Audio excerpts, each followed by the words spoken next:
काय मग पुणेकरांनो, ओळखलं का हे हॉटेल? ओळखलं असेल तर कमेंटमध्ये नक्की सांगा. नमस्कार मंडळी, स्वागत आहे तुमचं आपल्या नवीन ब्लॉगमध्ये. खूप दिवस झालं सानूला आणि तिच्या मम्मीला चहा आणि बनमस्का खायची खूप इच्छा झाली होती. तर आज होता सॅटरडे, म्हणून आम्ही चाललो होतो चर्चला. मग त्याआधी चहा आणि बनमस्का खाण्याचा मस्त आस्वाद घेतला. ट्रायलक मधील चहा आणि बनमस्का सानूला तर खूप आवडतो. त्यानंतर चर्च मधील सर्व्हिस प्रेयर झाल्यावर आमच्या सर्वांची लाडकी अनन्या हिचा होता आज वाढदिवस. पास्टरांनी छान प्रकारे तिच्यावर प्रेयर केली.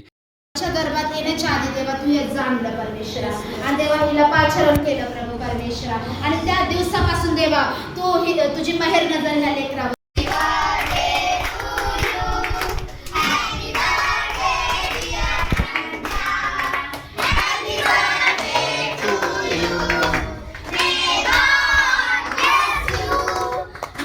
खरंच प्रभूने तिला आणि तिच्या संपूर्ण फॅमिलीला खूप आशीर्वादित केले आहे. त्यानंतर तिच्या मम्मी पप्पांनी सर्वांसाठी छोटीशी बर्थडे पार्टी दिली. त्यांनी सर्वांसाठी केक, समोसा आणि कोल्ड्रिंक मागवली होती. मग सर्व आमच्या ग्रॅटिट्यूड चर्चच्या फॅमिलीला आम्ही ते सर्व केले. लहान मुलांचं तर मस्त गप्पा मारत मस्ती करत खायचं चाललं होतं. मग मी पण त्यांच्यामध्ये जाऊन बसलो आणि खाण्याचा आणि मस्ती करण्याचा खूप आस्वाद घेतला. अशाने तर ह्या जन्मात माझं वजन काय कमी होणार नाही. तर असा होता आमचा आजचा आशीर्वादित दिवस. व्हिडिओ आवडला असेल तर लाईक करा, शेअर करा आणि सबस्क्राईब करायला विसरू नका.